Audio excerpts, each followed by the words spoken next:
नमस्कार दोस्तों। बात करते हैं एक और प्रोपेगेंडा फिल्म की। नाम वही, ताज स्टोरीज़। आजकल पता नहीं क्या रिवाज चल गया, स्टोरीज़, फाइल्स और परोसना गंध, समाज को बांटना, आग लगाना। एक कहानी सुनी थी बचपन में, नहीं बचपन में नहीं, बाद में। मैं ताजमहल घूमने गया था और वो गाइड वहाँ के वो बता रहे थे स्टोरी कि एक बार एक जाट राजा ने, उन दिनों तो लूट पारी होती थी, जो लूट लेते अपने मुगलों को हरा दिया अपने चंद सैनिकों को लेके या गुंडों को लेके, जो मर्जी भाषा में बोले जाए। और उन्होंने मुगलों को हरा दिया और कब्जा कर लिया आगरा सिटी पे। जब आगरा सिटी उनके हाथ आई तो खूब लूटा पाटा इधर उधर। फिर वो लोग ताजमहल में आए, यहाँ भी कुछ जो थोड़ा बहुत बचा खुचा था या कैसा था वो उन्होंने लूट लिया, जैसा भी था। तो अब क्योंकि ये एक उन दिनों रिवाज हुआ करता था, एक दस्तूर जिसे कहा जाए, मेरे को वर्ड नहीं आ रहा था पहले। तो वो दस्तूर था कि वो उनकी चीज़ों को नाश कर देते थे। तो उन्होंने उसके जो जोड़ीदार थे या उसके सैनिक थे, या उन्होंने सबने कहा कि ताजमहल को भी तोड़ दो। वो बेवकूफ़ राजा, अनपढ़ राजा, लेकिन अक्लमंद, मैं बेवकूफ़ नहीं कहूँगा उसे, सॉरी, वो बेवकूफ़ नहीं था, अक्लमंद था। क्योंकि उसके दिल में भी आया कि यार इतनी खूबसूरत इमारत को तोड़ना तो अक्लमंदी नहीं होगी, लेकिन अपने साथियों के प्रेशर को वो टाल नहीं सकता था। उन्होंने कहा कि नहीं जी, तोड़ना तो पड़ेगा। उसने कहा यार तोड़ने में बहुत टाइम लग जाएगा, बहुत एनर्जी लग जाएगी। कैसे वैसे करके उनको समझाया कि ऐसा करते हैं, इसमें आग लगा देते हैं। पत्थर में क्या आग लगी, इसमें तूड़ी भर दो और आग लगा दो। और उसमें उन्होंने फसल कटाई हुई थी, खेत तूड़ी से भरे हुए थे, जो अनाज निकलने के बाद जानवरों के लिए रखी जाती है। उन्होंने फटाफट इकट्ठी करके इसको भर दिया और इसको आग लगा दी, और इस तरह ये इमारत बच गई। लेकिन मुझे लगता है कि आज एक दल विशेष के लोग इस इमारत को भी तोड़ेंगे और इसके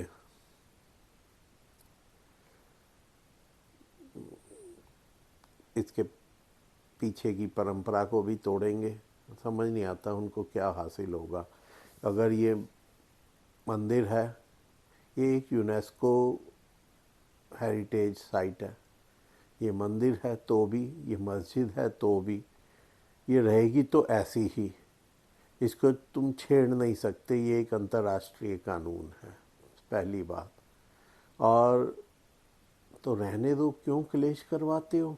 उसके नीचे बने हुए 21 कमरे, वो एक तो वो पागल था पीएन ओक, उसने किस आधार पर ये किताब लिखी, और जो किताब लिखी उसमें कोई उसने सबूत नहीं दिए कि किस उस पे वो कह रहा है। और अब ये उस किताब को लेके एक तथाकथित गैंग के लोग दूसरों को नुकसान पहुंचाने के लिए उस किताब का इस्तेमाल कर रहे हैं। ना तो वो अंग्रेज मार्टिन ने कोई सबूत दिए थे, ना उसकी जो ये ओक है इसने कोई सबूत दिए हैं कि इसके पीछे कारण क्या है। और भी आप अगर देख लो, कहीं भी किसी मंदिर का नाम आलय हो, दवालय होता है, दवाएं मिलती हैं, और विद्यालय होता है जहाँ विद्या प्राप्त की जाती है, मदिरालय होता है जहाँ मदिरा पी जाती है। लेकिन शिवालय नाम का मैंने कोई मंदिर या आलय जिसके आगे लगाओ इस प्रकार का कोई मंदिर नहीं देखा। तो होता तो और भी कुछ है, लेकिन मैं उसका जिक्र नहीं करना चाहता। तो बात आगे बढ़ते हैं। ये फिल्म एक तथाकथित दल के मेंबर ऑफ पार्लियामेंट ने बनवाई है। डायरेक्टर है तुषार अमरीश गोयल, लिखा भी तुषार अमरीश गोयल ने है और प्रोड्यूस की है सुरेश झा ने। और ये तथाकथित मेंबर ऑफ पार्लियामेंट है परेश रावल, विष्णुदास का किरदार निभा रहे हैं। जाकिर हुसैन जो हैं वो एडवोकेट अनवर राशिद हैं। अमृता खानविकर, हर्षा पटेल, नमित दास, अविनाश दास का रोल निभा रहे हैं। स्नेहा भाग, सुष्मिता दास, वाइफ ऑफ अविनाश दास। 31 अक्टूबर को ये फिल्म रिलीज़ हुई है। 25 करोड़ के बजट में बनी है। 165 मिनट यानी करीब 2.75 घंटे लंबी ये फिल्म है। ये तो सी इसकी तथाकथित जानकारी। लेकिन मैंने फिल्म देखी और पागलपन के और एक जुनून के अलावा मुझे इस फिल्म में कुछ नज़र नहीं आया। बिना बात उसको चुनाव लड़ना है, इतने मैं कई बार गया हूँ।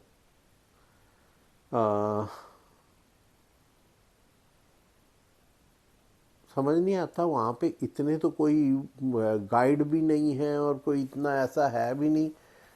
फिर गाइड का संघ का चुनाव भी होता है और उनमें आपस में दो गुट बने हुए हैं, एक धर्म के लोगों का, एक दूसरे धर्म के लोगों का।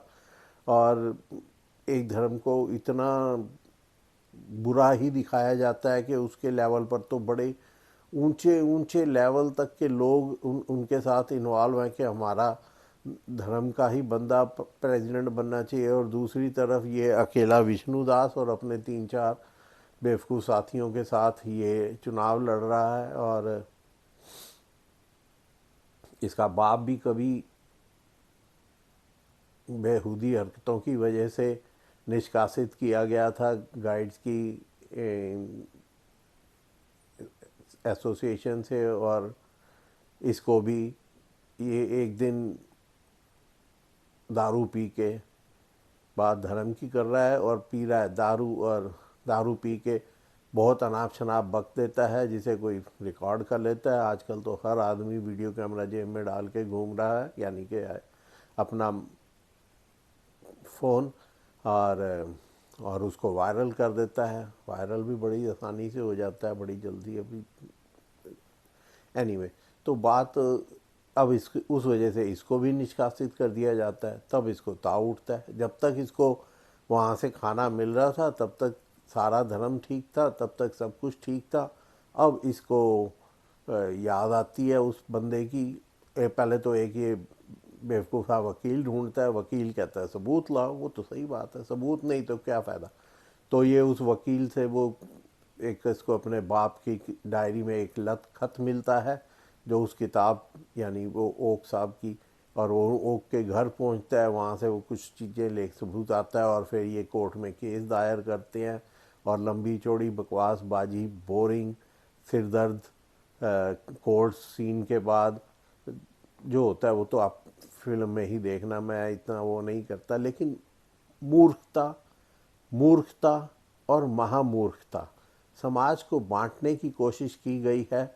शायद इस फिल्म को देख के ध्रुवीकरण हो और बिहार में एक तथाकथित दल को कुछ वोट मिल जाए। और इस फिल्म के बनाने का कोई मकसद नज़र नहीं आता। अगर सपोज करो आपने मान भी लिया और ये किसी नीचे जो 21 कमरे बंद किए हुए हैं वो इसलिए कि वहाँ पर कोई उसका ऊपर से कोई रिलेशन नहीं है, वो नीचे उसकी इमारत जो है वो नदी के किनारे है। थोड़ी ज़मीन वहाँ की वो दलदली होती है और इमारत को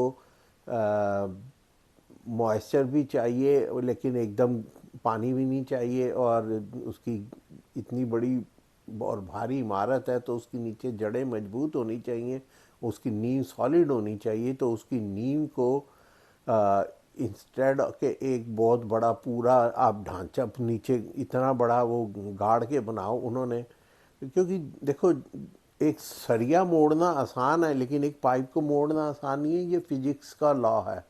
तो बजाय उसके कि एक नीचे पूरा भर दो, उन्होंने उसको कमरे, मतलब पार्टीशंस बना के उसकी नींव बनाई गई है। और फिर वहाँ पे कुछ एंटी सोशल एलिमेंट इकट्ठा होके एंटी सोशल वर्क करते थे, तो इसलिए उनको दीवारें बना के और उसको बंद कर दिया गया। लेकिन वो ज़रूरत है उस बिल्डिंग को बचाने की, ये उन कमरों का राज है। और कई बार जो आर्कियोलॉजिकल सर्वे वाले, यूनेस्को वाले नीचे ले जाके लोगों को दिखा चुके हैं, और इस बात का सर्टिफिकेट भी मिल चुका हुआ है कि वहाँ पे ऐसा कोई मंदिर, मस्जिद, किसी चीज़ का वो नहीं है, बस वो खाली ज़मीन है। और वो इसलिए है क्योंकि आप खुद सोचो कि इतनी बड़ी बिल्डिंग है, उसकी नींव भी तो मजबूत होनी चाहिए ना। और आज आप साइंटिफिक बात आज आप उसकी करते हो कि वहाँ पे उन्होंने उसका जो है जियोग्राफिकल सर्वे क्यों नहीं कराया है। उस ज़माने में किया होगा और उस ज़माने के हिसाब से जो अवेलेबल था और जो उनकी समझ काम करती थी, उन्होंने इसका जो नींव का काम करने के लिए जो चीज़ें रही, उन्होंने एक खंबे बनाए, दीवारें बनाई, मतलब एक तरह से। और वो बन गया एक ढांचा, नीचे एक काफ़ी बड़ा लंबा चौड़ा, और उसके और फिर हुआ उसके बाद के वहाँ पे ऊपर तो इमारत खूबसूरत हो गई, लेकिन नीचे एंटी सोशल काम शुरू हो गया। तो फिर उसको रोकने के लिए उन्होंने उसमें दीवारें बना दी, और दीवारें बनाई तो कल को ज़रूरत पड़े तो उसमें दरवाजे लगा दिए, और दरवाजे लगा दिए तो जिस काम के लिए वो दीवारें बनाई गई थी और दरवाजे लगाए गए थे, वो दरवाज़ों को लॉक करके रखा गया, और चाबी जो है वो सरकार के पास है। तो लेकिन क्या करें, कुछ लोग को शांति, अमन पसंद नहीं। वो चाहते हैं कि लोग लड़ते रहें, मरते रहें, समाज बढ़ता रहे, डिवाइड एंड रूल। कहते तो हैं कि अंग्रेज़ों ने दिया था कि तुम भी कोई कसर नहीं, अंग्रेज़ तो बेचारे बदनाम ही हैं। बेचारे बेचारे तो वो भी कुछ नहीं है, कमीने तो वो भी बहुत थे। मैं उनके देश में रह रहा हूँ, ज़्यादा मेरे को भी नहीं बोलना चाहिए। तो वैसे ये देश भी उनका नहीं है, जो ओरिजिनल है उनको तो मार दिया गया है। हिंदुस्तानी इतने तो खुश नसीब हैं कि उनको मारा नहीं गया और उन्होंने कब्जा नहीं कर लिया। लेकिन यहाँ के ओरिजिनल लोगों को तो, क्योंकि वहाँ पे गिनती ज़्यादा थी ना, यहाँ तो गिनती करोड़ों में भी नहीं थी, लाखों में ही थी, वो भी शायद उससे भी कम थी उस ज़माने में। धीरे धीरे करके मार दिया गया और उनको ख़त्म कर दिया गया। थोड़े बहुत बचे हैं, मुट्ठी भर लोग उनको। पर खैर, हम बात यहाँ की नहीं, हम वहाँ ताज की कर रहे हैं। तो दोस्तों, मैं तो यही कहूँगा, मत देखिए ये फ़िल्म, अपने दिल में जहर मत घोलिए। हाँ, आगे बढ़ने से पहले मेरे चैनल को लाइक करें, सब्सक्राइब करें, शेयर करें, और हो सके तो कमेंट भी करें। आपकी इन्वॉल्वमेंट हमें प्रोत्साहन देती है। जो भी कमेंट करना है आप करिए, गाली दीजिए, तारीफ़ कीजिए, क्योंकि कई लोगों को मेरी बात पसंद नहीं आती, वो गाली देते हैं। पहले भी एक आधी मैंने किसी फिल्म के बारे में बताया था, तो ऐसे ही मेरे को मिला था। धन्यवाद जिसने गाली भी दी, उसका देखी तो सही ना। तो दीजिए, कोई बात नहीं, लेकिन लाइक करिए, सब्सक्राइब करिए, शेयर कीजिए, और फिल्म मत देखिए, क्योंकि इस फिल्म को प्रोत्साहन देना इंसानियत को ख़त्म करना है, ये मानवता के अगेंस्ट है। मैं समझता था परेश रावल बेशक किसी दल, पार्टी से बिलोंग करता है, लेकिन ठीक बात करता है। लेकिन नहीं साहब, मन के अंदर तो जहर ही भरा है, इसीलिए ये उस दल को बिलोंग करता है। तो 25 करोड़ में बनी है, एक हफ्ते में 10 करोड़ के करीब उसने कमा लिए हैं।